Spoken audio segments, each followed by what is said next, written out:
নমস্কার, ৫টার ৫ মিনিটে নিয়ে আমি অতনু রয়েছি আপনার সঙ্গে। যাদবপুরে ছাত্রী মৃত্যুর ঘটনার নজর রাখতেই হবে, তার কারণ এবার অনামিকা মণ্ডলের মা বাবা খুনের অভিযোগ করছেন। যাদবপুর থানায় খুনের অভিযোগ করছেন। আরো জানবো, আমার সঙ্গে রৌনক রয়েছেন। রৌনক, খুনের অভিযোগ করছেন অনামিকার মা বাবা।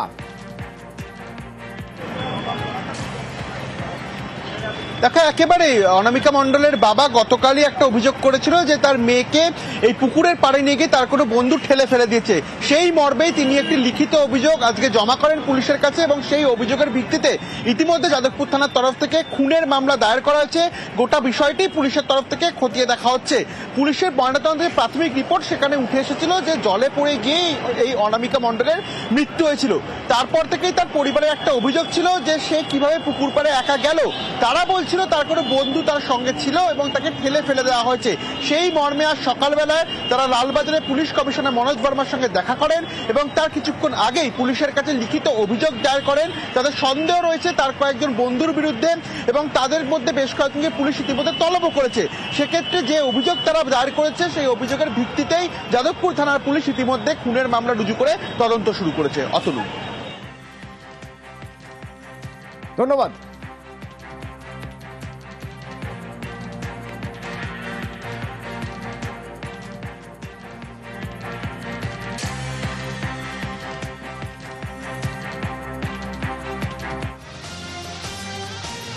সপ্তাহের প্রথম দিন, কাজের দিন, তো আজও মেট্রোয় সমস্যা হয়েছে।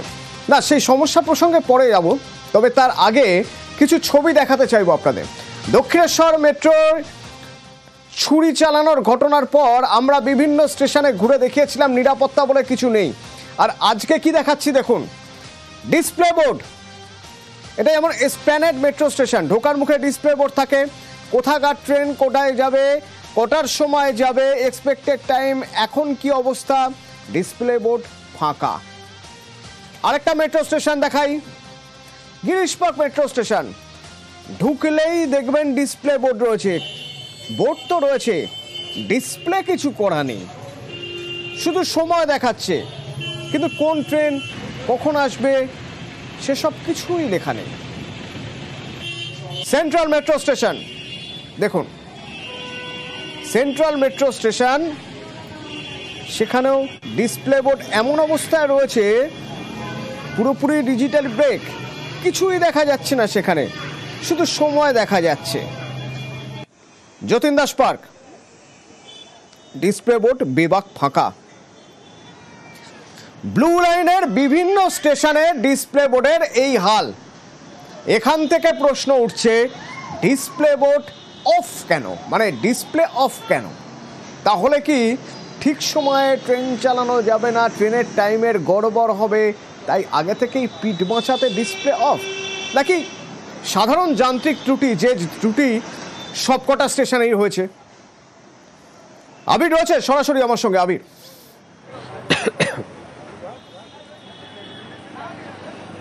অতনু, দ্বিতীয় বিষয়টা কি সম্ভব আদেও ভীষণই কাকতালীয়, তার কারণ একই সঙ্গে গত শনিবার থেকে ব্লু লাইনের সমস্ত কটা স্টেশন এভাবে ডিসপ্লে বোর্ড খারাপ হয়ে পড়ে থাকছে, এটা বোধহয় মেনে নেওয়ার মতো কোনো জায়গা থাকে না।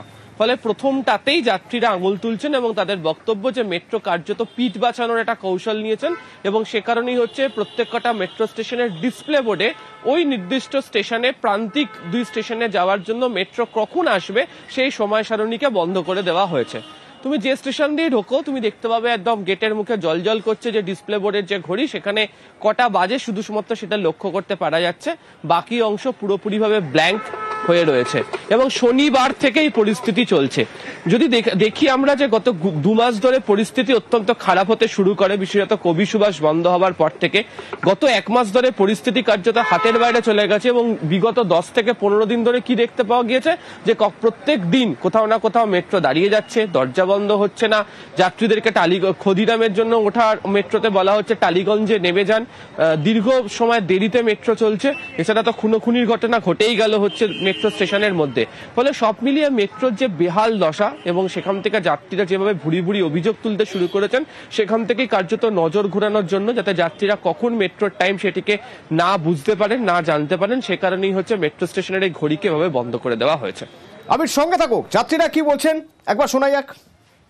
সমস্যা তো হচ্ছে, নিচে নেমে জানতে হচ্ছে যে মেট্রো চলছে কি চলছে না, ঠিক আছে। তারপর দেখা গেল আজকে মেট্রো এই জায়গা বন্ধ, ওই জায়গা বন্ধ, এরকমভাবেও সমস্যা হয়। ডিসপ্লেটা হলে ভালো হয়, আমরা বয়স্ক লোক তো, নিচে নেমে জানতে হয়।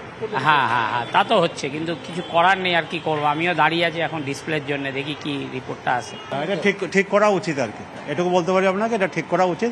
আদারওয়াইজ মেট্রো সার্ভিস দারুণ, একদম লোক প্রচুর ভিড় হচ্ছে, কোনো তুলনা নেই, কিন্তু এগুলো একটু ধ্যান দেওয়া উচিত। বোর্ডের জন্য তো অনেকে বুঝতে পারছে না যে হ্যাঁ হ্যাঁ, অবশ্যই এখানে এসে বুঝবে কি করে, এটা দেওয়া দরকার। কোন মেট্রো কোথায়। হ্যাঁ হ্যাঁ হ্যাঁ, ডিসপ্লেটা করা উচিত। সমস্যা বলতে এই ডিসপ্লে বোর্ড না থাকলে অসুবিধা হয়, মানে টাইমটা কোথা থেকে কোথায় যাচ্ছে আর কি ট্রেনটা, সেটা তো বুঝতে অসুবিধা হয়। ঠিক আছে, অসুবিধা হচ্ছে তো কখন চলছে বন্ধ, সেটাও বোঝা যাচ্ছে না, তো শুধু না সময়টা দেখাচ্ছে, কি ট্রেন আসছে যাচ্ছে সেটা দেখাচ্ছে না। ভোগান্তি হচ্ছে তো। হ্যাঁ, ভোগান্তি তো হচ্ছে। কোন মেট্রো কখন আসছে কিছু বুঝতে পারছি না, ওই নিচে গিয়ে দাঁড়িয়ে থাকতে হচ্ছে, যখন আসছে তখনই হচ্ছে। মেট্রো চলছে কিনা বুঝতে পারছেন এভাবে, সেটা তো বোঝাই যায় না, ওই যদি এসে খবর পাই চলছে না, আবার মানে হ্যারাসমেন্ট হয়। ভোগান্তি হচ্ছে, কখন ক্যান্সেল করে দিচ্ছে সেটা বুঝতে পারছি না, মাঝখান থেকে কটায় টাইমিং সেটাও জানি না, কখন টাইম কোনো কেউ অ্যানাউন্সমেন্টও করছে না।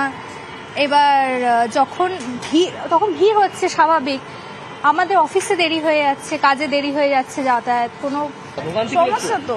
ডিসপ্লে বোর্ড যদি শো না করে মানুষ বুঝবে কি করে কখন ট্রেন টাইমিংগুলো কখন, তাই না?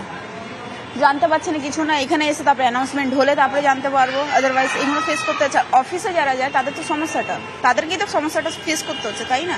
তো আমাদের মতো মানুষের জন্য খুবই ডিফিকাল্ট। মেট্রো চলছে কিনা বুঝতে পারছি না, বোর্ডই না শো করলে কি করে বুঝবো? এই সমস্যা তাদেরই ফেস করতে হচ্ছে যারা নিয়মিত যাওয়া আসা করেন, কারণ এই সমস্যা শুধুমাত্র একটা ডিসপ্লে না থাকার সমস্যা নয়, যাতে মানুষের মধ্যে রাগ ক্ষোভ না তৈরি হয়। কিন্তু এই রাগ ক্ষোভ কতক্ষণ থামিয়ে রাখতে পারবেন? যদি ঠিক সময় মতো মেট্রো না আনতে পারেন স্টেশনে, রাগ ক্ষোভ তো হবেই, সেটা আরও বেড়ে যাবে যদি মাঝে মধ্যেই শোনা যায় এই লাইনে ট্রেন চলছে না, ওই লাইনে ট্রেন চলছে না। যেমন আজ দুপুর 11টার ঠিক পরে গিরিশ পার্ক থেকে দক্ষিণেশ্বর পর্যন্ত মেট্রো বন্ধ।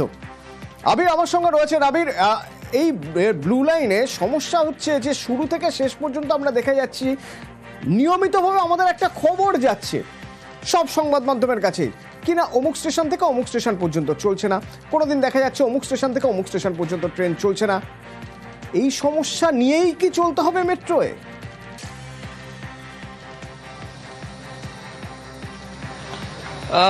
এই মেট্রোই তো, কলকাতার এই মেট্রোটাই হচ্ছিল দেশের সব থেকে পুরাতন মেট্রো, এবং এই মেট্রোকে রক্ষণাবেক্ষণ করার জন্য যে ধরনের পরিকাঠামোগত ব্যবস্থা নেওয়া দরকার, সেই ব্যবস্থা বোধহয় গ্রহণ করতে পারা যায়নি। নতুন নতুন অনেকগুলো সেকশন ওপেন করে দেওয়া হয়েছে, অবশ্যই মেট্রোর নেটওয়ার্ক গোটা শহর জুড়ে বেড়েছে, প্রচুর মানুষ সুবিধা পাচ্ছেন, কিন্তু মূল যে জায়গা অর্থাৎ এই দমদম থেকে টালিগঞ্জের মধ্যে যাতায়াত করতে গিয়ে একদম মানে যাত্রীদের অবস্থা চূড়ান্ত অসহনীয় অবস্থার মধ্যে দিয়ে তাদেরকে যেতে হচ্ছে। এবং তার কারণ হিসাবে যারা এই পরিচালন ব্যবস্থার সঙ্গে সংযুক্ত তারা অনেকেই বলছেন যে রয়েছে হয়তো 10 জন লোক যারা ব্লু লাইন সেকশনকে তারা ব্যবহার করতেন, সেই 10 জনকে এখন ভাগ করে দেওয়া হচ্ছে একাধিক সেকশনে। ফলে যে রক্ষণাবেক্ষণের অভাব প্রকট হয়ে দাঁড়িয়েছে, এবং যে বিশেষত অপারেশনাল বিভাগে কাজ করার জন্য যে সংখ্যক কর্মীর প্রয়োজন, সেই কর্মী নিয়োগ এখনো পর্যন্ত করে উঠতে পারা যায়নি। ফলে এই যে প্রত্যেক দিনই কোথাও না কোথাও ত্রুটি, কোথাও না কোথাও যান্ত্রিক সমস্যা, এবং তার জেরে যাত্রীদের দুর্ভোগ। এবং তুমি যেটা বলছিলে, প্রত্যেক দিনই শোনা যায় এই সময় এখান থেকে অমুক স্টেশন পর্যন্ত ট্রেন বন্ধ রাখা হচ্ছে। ফলে এটাই হচ্ছে প্রধান কারণ, যেখান থেকে বেরিয়ে আসার উপায় হচ্ছে নিয়োগ এবং প্রত্যেকদিন যথাযথভাবে রক্ষণাবেক্ষণের কাজ করা। ধন্যবাদ আবির।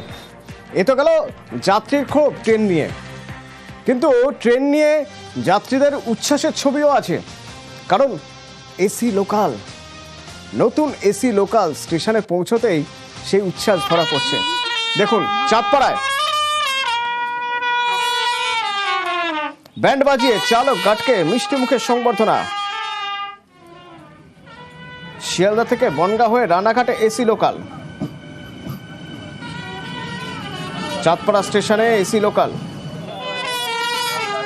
এটা আমাদের চাঁদপাড়াবাসীর জন্য একটা গর্বের বিষয়, কিন্তু রেলকে বলার বিষয় এটাই যে পরিষেবা, যে প্রাইম পরিষেবার জন্য আমরা এই ট্রেনটা ধরছি, সেই প্রাইম পরিষেবাটা রেলকে রাখা উচিত। কেন টাইমটা মেনটেন করা উচিত, অফিসে টাইমে পৌঁছাতে পারবো। এটা শুধু পুজোর জন্য 1 মাস রাখলে হবে না, প্রতিনিয়ত আমাদের ট্রেনটা চাঁদপাড়ায় দাঁড়াতে হবে। আবার দেখুন অশোকনগর স্টেশন এসি লোকাল।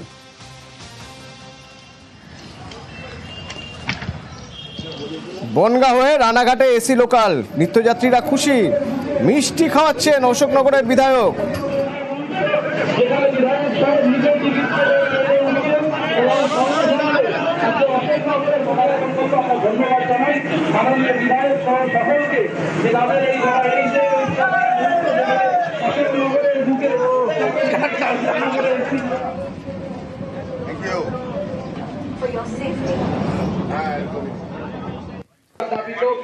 খুবই মন খারাপ ছিল যে আমাদের সব স্টেজ মোটামুটি গোবরডাঙ্গা, বারাসাত, দত্তপুকুর দাঁড়াতো, আমাদের অশোকনগর দাঁড়াতো না। খুব ভালো লাগলো যে আজকে থেকে আমাদের অশোকনগরেও এসি লোকাল দাঁড়াবে, আর আমি সেই এসি লোকালে আজকে প্রথম যাত্রী।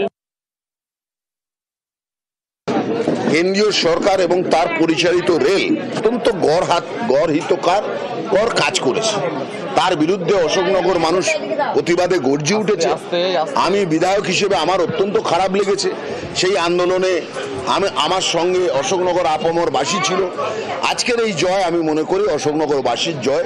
তাদের জন্য এই এসি রেলকে, এসি ট্রেনকে আমরা অশোকনগরে থামাতে বাধ্য করেছি। খবর নদিল্লি থেকে, খবর সুপ্রিম কোর্টের।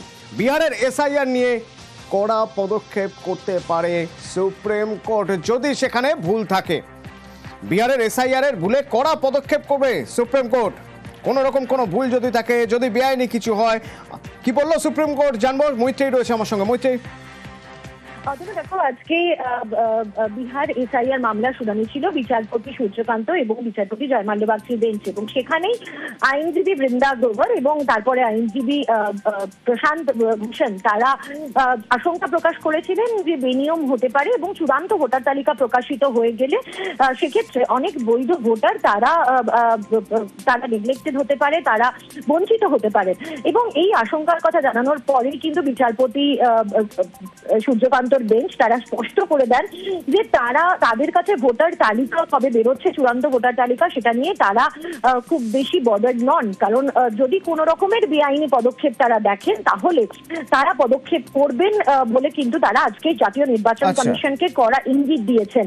এবং একই সঙ্গে আজকে সর্বোচ্চ আদালতের সামনে এই বিষয়টিও তুলে ধরেন আইনজীবীরা যে খুব শিগগিরই গোটা দেশ জুড়ে এসআইআর শুরু করতে চলেছে জাতীয় নির্বাচন কমিশন। এবং সেক্ষেত্রে দাঁড়িয়েও সর্বোচ্চ আদালত জানিয়ে দেন যে বিহার এসআইআর এর ক্ষেত্রে তাদের যে নির্দেশ বা এই মামলার ক্ষেত্রে তাদের যে চূড়ান্ত আদেশ হবে সেই সমস্ত কিছুর ক্ষেত্রে সেই সমস্ত কিছু কিন্তু লাগু হবে গোটা দেশের যে এসআইআর রয়েছে তার ক্ষেত্রে। ধন্যবাদ।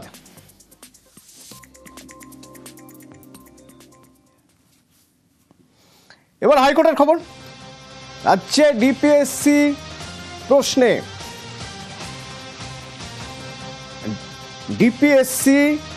ভবিষ্যৎ প্রশ্নের মুখে। রাজ্যে প্রশ্নে ডিপিএসসির ভবিষ্যৎ। বিচারপতি রাজস্বী ভরদ্বাজ রায় ঘোষণা করলেন পূর্ব মেদিনীপুর ডিপিএসসির আইনি অস্তিত্ব নেই। এর পিছনে পর্যবেক্ষণ কি বিচারপতি রাজস্বী ভরদ্বাজের জানবো। আমার সঙ্গে অর্ণব রয়েছেন হাইকোর্ট চত্বর থেকে। অর্ণব, দেখো অতনু, আজ একটি বদলি সংক্রান্ত প্রাথমিক শিক্ষকের মামলায় বিচারপতি রাজস্বী ভরদ্বাজ যে রায় ঘোষণা করেছেন তাতে 2015 সাল পরবর্তী সময়তে পূর্ব মেদিনীপুর জেলার প্রাথমিক শিক্ষা সংসদের কোনো আইনি অস্তিত্ব নেই, এমনটা রায়ে উল্লেখ করেছে কলকাতা হাইকোর্ট। পাশাপাশি 2015 পরবর্তী সময়ে যে district primary school council function করছিল এতদিন পূর্ব মেদিনীপুর জেলায়, তার কোনো আইনসঙ্গত অধিকার সেই ডিপিএসসি নেই, এমনটাও কিন্তু রায়ের মাধ্যমে বিচারপতি ভরদ্বাজ স্পষ্ট করেছেন। নীলাঞ্জনা মাইতি, তিনি একজন প্রাথমিক শিক্ষক, তাকে একটি স্কুলে বদলি করা হয়। সেই বদলি মামলায় ডিপিএসসির আদৌ এই এখতিয়ার রয়েছে কিনা সেই প্রশ্ন চলে আসে। সেখানে প্রাথমিক শিক্ষায় ডিপিএসসি পূর্ব মেদিনীপুরের পাশাপাশি দীর্ঘ সওয়াল জবাব হয়। সেখানে শেষমেশ রায়ের মাধ্যমে ডিপিএসসি 2015 পরবর্তী সময়ে যে ফাংশনিং করেছে, যেহেতু একটা বডি কর্পোরেট ডিপিএসসি, সেখানে প্রায় 44 জনের প্রতিনিধি থাকার কথা, সেখানে এমএলএ থাকার কথা, সেখানে কাউন্সিলরদের থাকার কথা, সেখানে আরো একাধিক ব্যক্তিবর্গের উপস্থিতি থাকার কথা, কোনো কিছুই আইন মেনে হয়নি। তাই শেষমেশ বিচারপতি রাজস্বী ভরদ্বাজ 2015 ভর্তি পূর্ব মেদিনীপুর প্রাথমিক শিক্ষা সংসদকে কার্যত আইনসঙ্গত কোনো সংস্থা নয় বলে তার রায় জানালো। আইনসঙ্গত কোনো ডিপিএসসি সংস্থা না হওয়ার কারণে তার বদলিটাকেও ব্যাট করলো এবং সেটাকে খারিজ করলো। একই সঙ্গে এই ডিপিএসসির মতো রাজ্যের অন্যান্য জেলায় যে ডিপিএসসি রয়েছে সেখানেও একই রকম ভাবে এই মুহূর্তে প্রশ্ন মুখে পড়ে গেল তাদের ভবিষ্যৎগুলি। কারণ ইতিমধ্যেই পূর্ব বর্ধমানেও এইরকম একটি মামলা কলকাতা হাইকোর্টে রয়েছে, সেখানেও এই কিছু প্রশ্ন রয়েছে এবং এই মামলার রায়ের প্রভাব একটা পড়বে প্রাথমিক শিক্ষক নিয়োগের যে ডিভিশন বেঞ্চে মামলা চলছে, যেটা 32,000 চাকরি বাতিল মামলা বলা হয়। সব মিলিয়ে এই ডিপিএসসি নিয়ে কিন্তু যথেষ্ট আইনি প্রশ্ন উঠে গেল। আচ্ছা, ব্রেকিং নিউজ আসছে পাঁশকুড়া থেকে। পাঁশকুড়া সরকারি হাসপাতালে অস্থায়ী কর্মীকে ধর্ষণ। সুজিত রয়েছে আমার সঙ্গে ফোনে। সুজিত, কি খবর পাওয়া যাচ্ছে? দেখো, একাধিক মেয়ে বা মহিলারা তারা অভিযোগ করছেন যে মারাত্মক অভিযোগ, যে তারা কিন্তু প্রত্যেকে ওই হাসপাতালের স্বাস্থ্যকর্মী। তারা বলছেন এক নির্দিষ্ট একজন যে কিনা ওই হাসপাতালের কর্মী, সে কিন্তু জোর করে তাদেরকে ধর্ষণ করেছেন এবং বারবার এই অভিযোগ তারা জানালেও এ নিয়ে উচ্চবাচ্য ছিল না, তার ফলে তাদেরকে ধর্ষিত হতে হয়েছে। এই মারাত্মক অভিযোগ করার পর অভিযুক্তকে পুলিশ গ্রেপ্তার করেছে, কিন্তু গোটা ঘটনায় রীতিমতো বলা যায় যে শোরগোল পড়েছে, উত্তেজনাও দেখা দেয় হাসপাতালের মধ্যে। কারণ সবাই মুখ খুলতে শুরু করেছে, অতরু সবাই যখন মুখ খুলতে সাহস পাচ্ছিলেন না। কাল ছুটির পরে আমি আসছিলাম, তখন আমাকে জোর করে রুমে নিয়ে যেয়ে আমার সাথে খারাপ কিছু কাজ করতে বাধ্য করেছিল।